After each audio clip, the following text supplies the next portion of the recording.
함께 읽겠습니다. 그들이 예수를 끌고 대제사장에게로 가니 대제사장들과 장로들과 서기관들이 다 모이더라.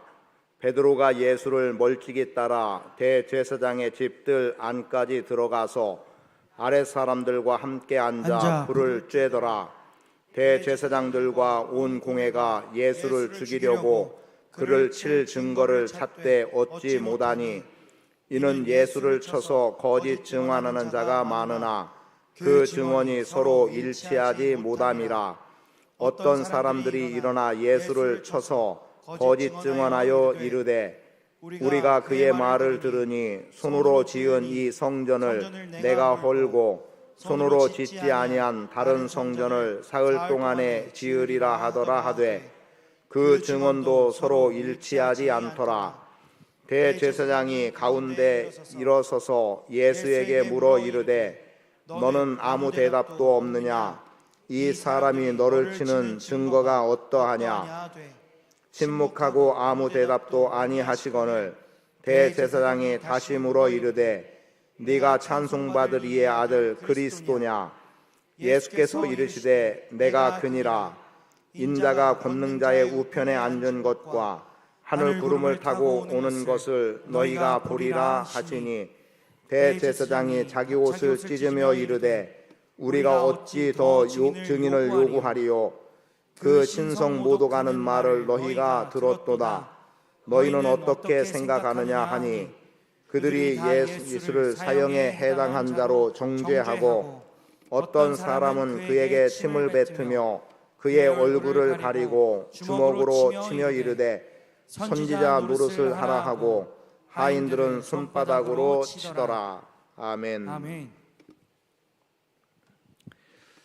우리가 예수님의 죽으심에 관련한 내용들은 익히 많이 알고 있고 그냥 아는 정도로 표현하면 뭐 더 설명하거나 말씀을 드릴 이유 없을 만큼 우리는 익숙해 있습니다. 그래서 그러한 말씀 속에서 우리가 우리의 현실의 문제를 조금 가져와서 우리는 어떠한 삶을 살아가고 있는가를 한번 이렇게 덧입혀 보면 오늘 우리의 삶의 모습과 당시 그들의 모습 전혀 다를 바 없다는 것을 발견하게 될 수도 있고 또 그런 가운데 우리도 의미상 우리도 여전히 이 사람들처럼 예수님을 사형에 해당하다고 정죄하는 것처럼 우리가 누군가에 대해서 우리도 마땅하지 않음에도 불구하고 마땅한 것처럼 사형에 해당하다고 그렇게 정죄하는 모습으로 살아가는 모습은 없을까 싶은 생각들을 하게 됩니다. 그래서 오늘 제목을 좀 그렇게 잡아봤어요. 정말 그렇게 해야만 합니까? 그렇게 해야 됩니까? 그렇게 안 해도 되는데 우리는 그렇게 하고 살아가는 일들이 참 많습니다. 어쩌면 이 정도에서 끝내도 되는데 이 정도에서 끝나지 않는 일들도 많이 있기도 하고 또 아무것도 아닌 일을 가지고 또 어떤 일이 큰 것처럼 자꾸 만들어가는 것들이 있기도 하고 아니면 우리가 뭐 죄의 문제를 다 덮고 가자라고 하는 건 아니지만 그래도 그만큼 해서 아니면 아닌 것이 돼야 되는데 아니니까 아니면 안 된다는 또 다른 문제를 제기하는 이런 일들이 우리 안에 있음을 보게 되죠. 자, 이제 예수님께서 이제 대제사장에게로 끌려가게 됩니다. 그랬더니 53절 말씀대로라면 대제사장에게로 예수님이 끌려가게 되니까 거기에 어떤 사람들이 함께 하게 되느냐? 말 그대로 대제사장에게로 끌려갔으니까 대제사장들이 또 있죠. 그냥 아니면 제사장들이라고 보셔도 됩니다. 그리고 장로들과 서기관들, 소위 종교적인 면에서 지도자다 혹은 성전 회막과 관련한 부분에서 중요한 역할을 감당하고 있는 사람들, 지금으로 말하면 교회의 중직이라고 말할 수 있는 사람들이 이제 다 모인 거예요. 다 모여서 이 일에 대해서 어떠함을 보기를 원하고 있습니다. 그냥 구도의 흐름을 보면 이거죠. 예수를 죽이려고 그를 칠 증거를 찾는 자들. 그런데 증거를 찾아도 얻지 못하니까 거짓 증거를 하게 되고 그 거짓 증거하는 사람들이 많아요. 그런데 그렇게 거짓으로 증거하게 한 그것마저도 일치하지 못하더라라고 하는 게 오늘 본문의 하나의 흐름이 되고 그리고 그런 가운데 예수님은 아무런 대꾸를 하지 않으시자 이제 다시 대제사장이 묻는 거예요. 네가 찬송 받으실 하나님의 아들이냐 이런 질문을 던져요. 그때 예수님은 내가 바로 그다, 내가 바로 예수다, 하나님의 아들 예수임을, 그리스도임을 분명하게 나타내 보여줌으로 인해서 거짓 증거하는 사람들의 거짓이 진짜 거짓으로 더 이상 예수님에 대해서 어떻게 문제를 제기할 수 없는 상황을 만들어가고 있는데, 또 거기에 대한 어떤 반응하는 사람들의 태도도 또 다르고 있어요. 그럼 우리는 생각할 때 이분이 하나님의 아들이시구나 하면 그분 앞에 무릎 꿇고 경배하는 태도가 있다면 뭐 아무 문제 없겠죠. 그런데 그리하지 않죠. 오히려 신성모독 한다. 왜냐하면 하나님의 아들이다라고 한 것 때문에 신성모독을 한다고 하면서 이제 그들이 격분하니까 함께 있던 무리들이 뭐라고 말해요? 사형에 해당하다고 아예 단정을 줘버리는 거예요. 그렇게 됨으로 인해서 예수님은 이제 사형을 받게 되는 길을 또 가실 수밖에 없는 상황에 놓이게 되는 건데, 그런 가운데 사람들은 예수님에게 모멸감을 주죠. 수치스럽게 만드는 사건들이 나오고 있어요. 그 내용이 바로 65절 마지막 절에서 어떤 사람은 그에게 침을 뱉으며 그의 얼굴을 가리고 주먹으로 치며 이르되 선지자 노릇을 하라. 이제 노릇을 하라 이런 거예요. 그죠? 오전에도 노릇이라는 표현을 한번 하긴 했는데 노릇해서 될 일은 없는 거예요. 그런데 그들은 그걸 요구하고 있지요. 왜냐하면 예수님을 하나님의 아들로 인정하지 않겠다라는 겁니다. 그래서 본문 다시 이제 이만큼이 설명적이라고 한다면 보기를 원해요. 자, 예수를 죽이려고 증거를 찾는 사람들이 있습니다. 어떻게 해서든지 예수님을 죽여야 된다라고 하는 정당함을 이들은 갖고 있어요.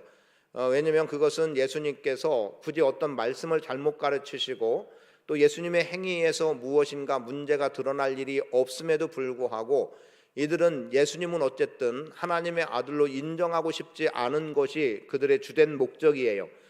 그리고 또 성전을 이미 성전 정화해서 성전을 정리하는 속에 이 기득권의 세력들이 추구하고 이윤을 남기는 것을 한순간에 다 없애버리고 만 겁니다. 사람들이 자기의 이득이 생기지 않으면, 이득을 얻는 것에 문제가 생기면 가만히 있지 않죠. 거기에 정말 격분하게 되고 싸우고 그러면서 어떻게 해서든지 원래대로 자기의 이득을 취하는 자리로 가려고 하는데, 그런데 하나님의 아들이라고 등장한 이 예수가 그 일을 더 못하게 단호하게 철저하게 회방하고 문제를 해결해 놨기 때문에 이들 입장에서는 예수가 있으면 이제 불편한 거죠. 우리들의 이득은 끊어질 수밖에 없는 모습들을 그대로 가져오는 거예요. 그러니까 이제 예수를 차라리 죽이는 게 우리가 우리의 이익을 위해서 한 사람의 죽음이 오히려 낫다고 판단을 했던 거지요. 그래서 예수님을 이제 죽이려고 증거를 찾습니다. 증거를 찾는데 내용은 그거죠. 얻지 못했다는 거예요. 그럼 예수님을 칠 증거 여러분에게는 있습니까? 여러분이 성경을 읽은 내용만 가지고 볼 때에 여러분이 예수님을 죄인 취급하고 예수님을 죽여야 될, 그래서 죽일 수 있는 빌미를 제공할 수 있는 단초를 성경 안에서 찾아볼 수 있느냐는 거예요. 사실 그것은 우리의 입장에서는 전혀 없는 거죠. 오히려 예수님의 가르침을 더 배우지 못하고 더 그렇게 살아가지 못하는 우리의 문제지, 그렇게 살도록 말씀하고 있는 주님이 문제가 아닌 거예요.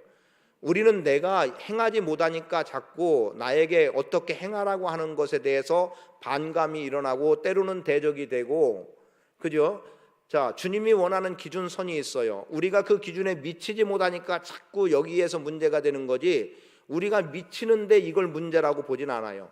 미치지 못하니까 문제가 되는 거죠. 왜요? 자기를 정당화시키는 거예요. 야, 우리가 꼭 그렇게까지 살아야 되냐? 아니, 예수 믿는다고 그렇게까지 해야 되냐? 뭐 이런 정도가 되죠. 그러나 여러분, 그만큼 살아가는 사람들은 그런 불만과 불평과 어떤 문제 제기를 않습니다. 근데 못 사니까, 그렇게 못하니까 문제인 거죠. 이런 논리를 조금 다른 옆으로 가져오면 제가 이렇게 보는 입장에서는 그렇습니다. 우리가 무엇을 하자고 할 때 다는 아니겠지만 또 형편에 따라 분명히 다른 거는 제가 부정하지 않겠어요. 그런데요, 충분히 할 수 있는 여력이 됨에도 불구하고 반대하는 사람들은 하고 싶지 않은 거예요. 근데 하고 싶지 않다는 게 뭐냐면 단순히 그 일을 하고 싶지 않은 게 아니라 내가 그 일에 헌신하고 싶지 않은 거예요. 내가 그 일에 물질을 드리고 싶지 않은 거예요. 그러니까 하지 말자고 하는 거고, 그거 해서 뭐 하냐고 하는 거예요. 그런데 여러분, 형편이 조금 안 되고 불편해도 그럼에도 불구하고 하자는 것에 같이 하고자 하는 마음을 가진 사람들은 어떻게 해서든지 자신의 것을 내어놓음으로 인해서 되는 쪽의 길을 선택해 나가는 겁니다. 그런데 불평하고 왜 하냐 이런 사람들은 내가 내놓지 못하니까 그런 거예요. 일부 예배 끝난 후에 이제 장로님 한 분과 잠깐 이야기를 나누게 됐어요. 나누게 됐는데 이제 몽골 선교와 관계된 부분들의 이야기가 조금 나오게 됐고, 그리고 이제 매주 주일 1시에는 이제 몽골에 가는 팀들이 모여서 이제 기도회도 갖고 구체적인 일을 해 나가려고 오늘 첫 번째 모임을 가졌어요. 첫 번째 모임을 갖는 가운데 제가 짐을 덜어줄 수 있는 건지 모르겠는데 아마도 짐을 덜어줄 수 있으면 덜어주면 되는 거고 본인들이 그만큼 다 준비가 되면 준비가 되는 건데, 자, 개인 부담할 비용에 있어서 준비가 되지 못하면 좀 부족하면 부족한 대로 아무런 불편함 없이 나에게 얘기를 하라고 그렇게 얘기를 했어요. 그리고 또 장로님과도 이야기 중에 뭐라고 했냐면 교회 재정에서 지원할 수 있는 부분 지원과 함께 이번 광고가 나간 이후로부터 헌금되어진 것 전액을 다 지원을 해주면 좋겠다라고 하는 이야기를 했어요. 그리고 만약에 그것으로도 전체 활용하는 데에 부족하다면 그것은 내가 감당할 몫으로 하려고 마음을 먹고 있다는 것을 이야기를 했어요. 누구한테 부담을 주려는 이유도 아니고 제가 생색을 내려고 하는 이유도 아니고, 제가 사실이기 때문에 여러분들 앞에 몇 차례 사실은 안 해도 되는 말이지만 했던 것 중에 하나가 뭡니까? 지금도 저를 개인적으로 후원해 주는 사람이 있어요. 선교의 일 때문에, 다른 목적이 아니에요. 말 그대로 선교입니다. 그러면 내가 그 일에 대해서 내 나름의 또 다른 방법으로 그 일을 감당해 나가려고 하는 마음이 있기 때문이에요. 이런 말을 미리 던져놓으면 여러분들의 헌신도가 떨어질 수도 있어요. 뭐 부족하면 목사님도 하나보다 하고 안 해도 되겠다 이럴지도 모르겠지만, 그런 목적이 아니라 그런 마음을 갖고 감당해 나가면 된다는 것을 이야기하는 겁니다. 그래서 사역을 하는 사람들은 개인적인 부담을 가급적 갖지 않고 그리고 사역을 감당해 나갈 수 있도록 해야 돼요. 제가 볼 때는 한 70명 정도의 식사를 준비해야 되는 게 몇 끼가 되기 때문에 거기에 따르는 비용들 이래저래 다 하면 제법 되는 것 같습니다. 그리고 또 그들은 한국 물건에 대해서, 특히 여성들은 한국 화장품에 대해서 굉장히 좋아하기 때문에 오늘 제가 그렇게 첫 마디를 던졌어요. 지금부터 화장품 샘플을 모아야 된다. 샘플 모아야 되고, 그리고 선물로 화장품을 좀 이렇게 세트로 준비하면 좋을 것 같다. 이런 정도의 이야기를 좀 했습니다. 자, 문제를 만드는 사람들은 내가 그 일에 헌신하지 못하니까 문제를 만드는 거예요. 왜 하냐? 그거에서 이익될 건 뭐냐? 왜 그거에서 불편을 주느냐? 이렇게 되는 거예요. 지금 예수님을 칠 증거를 찾는 사람들, 자기들의 이익에 해가 된 거죠. 그러니까 예수님을 죽이려는, 그래서 이런저런 증거를 수집해 보지만 채택할 만한 증거가, 요즘 법적으로 표현하면 법정 용어에서 채택할 만한 증거가 없는 거예요. 그러다 보니까 이제 거짓 증언하는 사람들이 생기는 거죠. 왜냐하면 거짓 증언을 통해서라도 예수님을 죽이려고 하는 그들의 계획을 이루어 나가야 하기 때문에 그러했습니다. 그래서 그들은 거짓을 말해요. 그런데 거짓 증거하는 사람들이 많았다는 거예요. 여러분, 많으면 또 문제가 될 때가 있어요. 거짓으로 말하는 사람들이 많으면 거짓을, 사실을 말하는 사람들에서도 실은 서로 다름이 나올 때가 있어요. 똑같은 사건을 목격하고도 보는 사람의 관점에 따라서 조금은 달리 해석해서 말하는 경우들이 있는데, 일부러 거짓을 만들어내는 사람들은 똑같을 수가 없는 거예요. 오히려 더 거짓에 거짓이 덧붙여지는 거죠. 그러니까 거기에 대해서 일치하지 못하더라고 56절도 기록하고 있고 59절도 기록하고 있어요. 여러분, 거짓은 일치될 수 없습니다. 진실은 일치되는 거예요. 진실은 일치하지만 거짓은 일치할 수 없고, 사실을 각자 보는 눈에 따라서 다르지만 그 사실에 사랑을 더해 놓으면 진실이 돼버립니다. 그럼 진실은 똑같은 사건 앞에 보는 눈이 달라도 진실이라는 잣대를 가지고 가면 그것은 또 하나의 동일한 것들이 되어서 그것으로 얼마든지 일을 감당해 나갈 수 있습니다.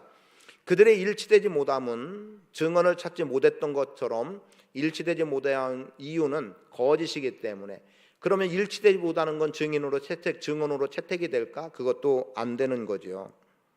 자, 사람들은 보통 생각할 때 그렇게 말할 수 있을 겁니다. 그거 봐라, 일치하지 않지 않냐. 그러니까 예수님 입장에서 한번 생각해 보는 거예요. 사람들이 이렇게 했을 때 예수님이 당신을 변호하기 위해서라면, 봐라, 지금 나를 죽일 만한 증거 아무것도 없지 않냐. 찾으려고 해도 찾지 못하지 않았냐. 그리고 너희가 지금 거짓 증인들을 세워서 하지만 이것도 다 거짓이기 때문에 서로 틀리지 않냐, 맞지 않느냐, 일치하지 않는 게 무슨 증거가 될 수 있느냐, 이렇게 할지 몰라요. 그런데 예수님께서는 그러한 말씀을 1절 안 하세요. 그냥 잠잠하셨다라고 말씀되고 있죠. 그랬더니 오히려 침묵하고 아무 대답도 안 하니까 대제사장이 묻는 겁니다. 네가 찬송받으실 이의 아들 그리스도냐라고 물어요. 그때 예수님은 그러하다라고 말씀함을 통해서 당신이 누구인지를 분명하게 규정해주고 있음을 보게 됩니다. 오늘 주님은 하나님의 아들이신 그리스도입니다. 그리스도라는 것은 우리가 어떤 잣대를 갖다 놓고 그렇다 아니다라고 해서 변할 수 없는 거예요. 그분은 아무리 거짓을 갖다 놔도 그리스도는 그리스도시고요. 또 뭐 참이라고 하는 거, 그리스도가 참이라는 이상의 참이 있지도 않겠지만 그 어떤 걸 갖다 들이대놓고 이러하다 저러하다 한다고 해서 그리스도인 것이 바뀌어지고 조금은 변화되고 하는 것은 없습니다. 왜냐하면 그것은 사실이고 진실이기 때문에 그렇습니다. 오늘 우리는 주님의 일을 감당해 나감에 있어서 먼저는 좋은 일을 위해서 모이는 일에 힘을 쓰기를 원합니다. 그리고 또 내가 좀 부족하고 연약함이 있다 하더라도 다른 누군가를 더 인정해 줄 줄 안다면 내가 못한다고 해서 정죄하거나 판단하지 말고 다른 사람들의 하는 일에 대해서 인정하고 거기에 마음을 함께하는 일들이 우리 안에 필요한 부분을 보게 됩니다. 근데 대개의 사람들은 좋은 일에는 잘 안 모여지죠. 근데 안 좋은 일에는 잘 모여지는 것들을 보게 돼요. 정치권과 관련한 부분에서는, 이념과 관련한 부분에서는 그런 얘기를 하죠. 진보는 잘 모인다는 거예요. 그런데 보수는 잘 모여지지 않는다는 거죠. 그런 잘 모여지는 세력과 잘 모여지지 않는 세력은 분명히 어느 쪽이 이긴다는 게 나오죠. 숫자로 보면. 자, 그런 것들이 있는데, 그런데 재미난 표현 하나가 있어요. 시편 2편 2절에 보면 세상의 군왕들이 함께 한다는 거예요. 그들이 나선다는 거예요. 그리고 관원들이 서로 꾀해서 그의 기름 부으심을 대적한다는 겁니다. 자, 세상 군왕들이 모이는 거예요. 왜요? 그리스도가 그리스도 아니라는 걸 증명해 보이겠다고 모여요. 그리고 세상의 관원들이 서로 꾀하는 겁니다. 그러면서 그리스도를 대적해 보겠다는 거예요. 그런데 그게 가당한 일인가요? 그렇지 않지요. 그들이 아무리 예수님을 대적한다 하더라도 예수님은 하나님의 뜻을 이루는 자리에 견고하게 서 있고 그 뜻을 이루셨습니다. 저는 세상 군왕들이 나서며 관원들이 서로 꾀하여 그의 기름 부음을 대적하는 자 되지 않기를 바랍니다. 좋은 일을 도모하는 일에 우리는 마음을 모으고 힘을 모을 수 있어야 돼요. 선한 사역에 함께 해야 됩니다. 선치 못한 일에 모이지 마세요. 선치 못한 일에 하나 되지 마세요. 기꺼이 아니면 아니다라고 단호하게 선을 그어줄 수 있는 지혜로움이 우리 모두에게 필요합니다. 그리고 예수님께서 이제 내가 그리스도 맞다라고, 내가 그라고 했더니 이제 그들이 옷을 찢으면서 우리가 이제는 더 증인을 요구할 필요가 없다. 사실은 지금까지 증인들 다 필요 없는 증인이었어요. 뭐 증인이라고 할 만한 이유도 없어요. 왜요? 다 일치하지 못하기 때문에, 그들의 증언이 거짓이었기 때문에. 그러나 예수님 당신의 입을 통해서 내가 그리스도라고 말한 것은, 그것은 증명될 일이었어요. 그러니까 지금 그것이 신성모독이다, 하나님의 이름을 욕되게 했다라고 하는 것으로 예수를 사형에 해당하다고 정죄하고 있는 내용을 말해주고 있지요. 결국 예수님은 정죄당하는 쪽이 되곤 있습니다만 당신이 누구인가 실체를 그대로 사람들에게 나타내 보이는 것을 주저하지 않았습니다. 당신에게 설령 죽음이 와도 그분은 그리스도이신 것을 버리지 않았던 거예요. 그리고 그 죽음이 합당하게 구원이라고 하는 열매로 나갈 수 있기 때문에 예수님은 내가 그리스도라고 하는 것 당당하게 말씀하실 수 있었습니다. 예수님에게도 조금 어떤 비겁함이 보였다고 한다면 그랬을 거예요. 봐라, 다 거짓으로 증언하고 있지 않느냐. 이제 증언과 저의 증언이 다 다르다. 이제 나 풀어내라.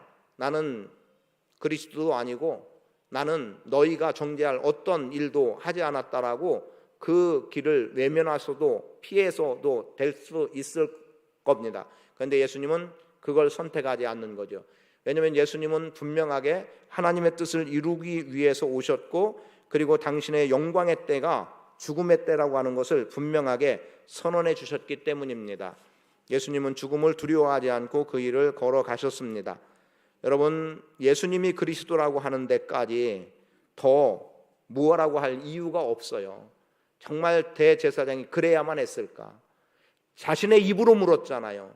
자신의 입으로 물었다는 것은 오히려 그가 예수가 찬송받으실 하나님의 아들 그리스도라는 것을 그의 입을 통해서 오히려 증명해내고 있는 거예요. 자기가 증거해주고 있는 거예요.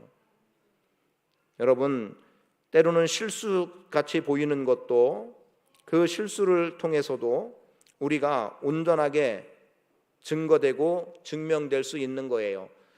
그래서 우리는 누군가가 우리에 대해서 비난하고 비방하고 하는 것들, 그거 크게 문제 삼지 말고 너무 대수롭게 삼지 말고 가면 좋겠어요. 그래서 결국은 드러나지게 돼 있습니다. 선하고 악하고도 드러나고 진실과 거짓도 드러나고 그리고 때로는 의도도 드러나고 다 보여지게 돼 있습니다. 그래서 거듭 말합니다. 선한 일을 도모하는 일에는 마음을 모으십시오. 그러나 악한 일이 도모되는 자리라면 기꺼이 자리를 박차고 일어나가는 게 필요하고요. 들으려고 할 필요도 없고 동조할 필요도 없습니다. 자, 예수님의 편에서 몇 가지만 간단하게 언급하고 마치겠습니다. 본문 말씀에서 예수님이 처해지는 예수님의 형편은 이렇습니다. 먼저 예수님은 죽음의 위기에 처했습니다. 그분은 죄를 지을 만한 일이 없음에도 불구하고 죽음의 위기에 처했습니다. 그리고 그 죽음의 위기의 처함 속에서 이미 이야기된 내용의 정리입니다만 거짓이 예수님을 계속해서 압박해오고 있습니다. 그래도 예수님은 거기에 잠잠하셨습니다. 오늘의 삶에서 내가 원치 않게라도 억울한 일 당하고 코너로 몰리는 일이 있어도 그거 항변하느라고 힘 빼지 마시고 그냥 그 압박 그대로 받아들이면 결국 그 압박의 문제로부터 벗어날 때가 있다고 믿습니다. 물론 거기에는 우리의 기준으로는 기도하는 일입니다. 오늘 우리에게 기도해야만 되는 필요성을 이야기하신 분들이 있어요. 교회 안에서도 필요를 느끼기도 했고 교회 밖의 분들이 우리 교회가 기도해야 된다고 하더라는 거예요. 그러면 뭐겠습니까? 우리 교회가 그들이 영적으로 민감하게 반응할 수 있는 것 때문에 우리를 훤히 들여다보고 그렇게 말하지는 않았을 겁니다. 무언가 들은 얘기가 있기 때문에 그래서 기도해야 된다고 말했을 겁니다. 저도 그렇게 얘기했습니다. 수면 아래서는 어떤 일이 일어나고 있을지 모르기 때문에 내가 긴장은 놓지 않겠다라고 이야기는 했어요. 그런 상황을 본다면 밖에서 기도해야 된다고 한 것은 우리가 알지 못하는 또 다른 외부와 연결된 일들이 도모되고 있는지도 모르겠다는 생각을 조심스럽지만 해봅니다. 그러나 우리는 진실하다면 그 진실대로 살아가면 되고요. 그리고 예수님은 하나님의 아들이심을 기꺼이 나타내셨습니다. 내가 그다라고 나타내셨어요. 그것 때문에 예수님이 신성모독이라고 하는 상황에 처하게 되고 오히려 그것 때문에 예수님이 죽어야 될지 모르지만 예수님은 진리이시기 때문에 진리를 드러내는 일을 주저하지 않으셨습니다. 사실 내가 그다라고 표현했을 때 우리 같으면 지금 우리는 그 예수님이 이분이 메시아시구나, 이분이 그리스도시구나, 그리고 그분께 우리의 무릎을 꿇었어야 되는 겁니다. 그런데 대제사장과 서기관과 장로들은 꿇지 않았습니다. 오히려 신성모독이라고. 그래서 다 예수를 64절을 보세요. 그들이 다예요. 예외 없어요. 그들이 다 예수를 사형에 해당한 자로 정죄하고, 왜입니까? 이미 그들은 예수님을 죽이려는 계획 속에서 모여진 악을 도모하는 사람들이었기 때문에 그렇습니다. 만약에 그 중에 누군가 하나 선함이 있는 가운데 아니면 모르고라도 자리에 참여했는데 이거 본이 아니더라 라고 했으면 그 자리에서 담대하게 이것은 아니라고 말할 용기를 가졌어야 되는 거죠. 그런데 아마 그런 사람은 없었던 것 같습니다. 에벤멜렉이라고 하는 사람은 그는 이것이 진실이라고 말한 사람이었습니다. 오늘 오전에 본 사람의 내용이죠. 왜냐하면 왕 앞에서 그렇게 말할 수 있는 용기, 더군다나 고관들이 그걸 알면 가만히 있겠습니까? 그 결코 가만히 있는 게 아니에요. 이 내시는 당장에 어떤 암살을 당할지도 모르는 거예요. 그럼에도 불구하고 그는 왕 앞에 나가서 엘리야의 말은 사실이고 저 왕의 신하들, 고관들은 다 악행하고 있습니다라고 악행한다는 말까지는 굉장히 위험한 일입니다. 왕이요, 저 예레미야의 말도 들으셔야 됩니다. 이런 정도로 했다면 큰 문제되지 않겠지만 지금 저 사람들은 다 악행하고 있고 예레미야만 진실된 하나님의 말씀을 선포하고 있다고 말하는 것은 그의 생명과 맞바꾸는 일이 될 수도 있는 거예요. 그런 생각해 보세요. 다 위기죠. 예루살렘 성전이 무너지는 그 위기에 그 사람들은 저놈 때문이다라고 저놈부터 죽이자, 우리 어차피 망하는 거 저거 살려놓으면 안 된다, 이렇게 할 겁니다. 그런데 하나님은 그 가운데서 그를 살려내겠다고 그의 믿음을 인정하시고 벌써 예레미야를 통해서 말씀을 주시지 않습니까? 그러니까 우리는 무릎 꿇는 자가 돼야 돼요. 진실 앞에는 무릎 꿇어야 합니다. 예수님 앞에는 무릎 꿇어야 합니다. 사형에 해당하다고 정죄당했습니다. 자, 비진리가 진리를 정죄하고 있는 안타까운 현실이고 어쩌면 우리 사회는 그렇습니다. 사실보다 거짓이, 그리고 진리보다 거짓이 더 크게 장요가는 시대 속에 우리는 살아가고 있습니다. 그리고 어쩌면 우리도 사형에 해당하다고 그렇게 나도 모르게 아니면은 그들과 편승해서 정죄하는 자리에 있게 될지도 모르겠습니다. 그런데 잘 보세요. 로마서 1장 말씀을 보십시오. 여러분, 하나님을 떠난 사람들, 그들에 대해서 최종 결론은 사형에 해당하다고 성경은 그렇게 말합니다. 사형에 해당하다고. 그건 우리에 대해서 한 말이에요. 예수님이 사형에 해당하다고가 아니라 우리가 사형에 해당한 자입니다. 사형에 해당한 자가 사형에 해당되지 않는 자를 사형에 해당한다고 그렇게 정죄하고 판단하고 사형을 선고하고 있는 그 모습들, 이게 세상입니다. 특히 정치권은 다 거짓이라고 말하죠. 정치권은 거짓이라고 말하는데 진짜 누구 말이 옳고 옳은지 그른지를 분별을 못하겠습니다. 증거가 있다고 해도 도무지 그것을 수용하지도 않거니와 증거를 증거로 보지도 않는 일들이 일어나고 있기도 하고요. 안타까운 현실들 우리 주변에 많습니다. 진리는 진리로 설 수 있도록 힘써야 합니다. 오늘 우리 교회는 결론으로 말씀드리면 기도해야 합니다. 누군가가 기도해야 된다는 필요성 때문에도 기도해야 되지만 우리는 기도하지 않으면 안 돼요. 기도해야 합니다. 그러나 하나님은 우리의 기도를 들으시는 분입니다. 교회가 누군가에 의해서 정죄하고 정죄당하는 일이 없어야 합니다. 누군가가 교회를 판단하는 일이 없어야 됩니다. 누군가를 내쫓아야 된다고 해서도 안 되고요. 그리고 공언해서도 안 됩니다. 제가 가장 최근에 들었던, 하루 이틀 전에 들었던 내용은 누군가를 내쫓겠다는 거예요. 그것을 다른 교회에 가서 말을 하고 있다는 겁니다. 이 교회 안에서 있을 수 없는 일이에요. 여러분, 누구를 내쫓겠다고 교회 밖의 사람들에게 이야기하고 다른 교회 이야기하고 교회를 떠난 사람이 관여하고 이럴 수 없습니다. 그래야만 합니까? 아닌 거예요. 아닌 건 아닌 거예요. 정신 바로 차려야 됩니다. 그리고 기도해야 됩니다.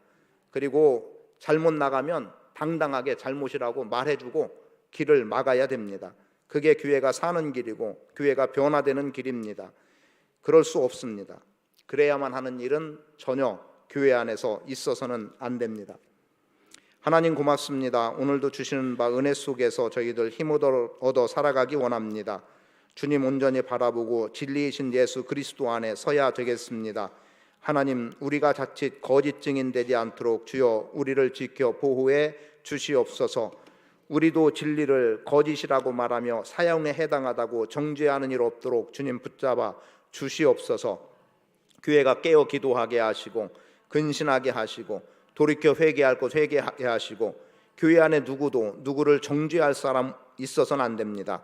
판단해서도 안 됩니다. 서로가 존중되어져야 될 대상입니다. 잘못이 있다면, 바르지 못한 것이 있다면 오히려 그를 위해 눈물의 기도로 권면하고 다가서야 합니다. 품어줘야 합니다. 우리 그런 교회 되도록 은혜 베풀어 주시고 우리가 서로를 존중하고 서로를 귀히 여기는 복 있는 성도의 삶을 살아가게 하옵소서. 감사드리며 예수 그리스도의 이름으로 기도합니다. 아멘.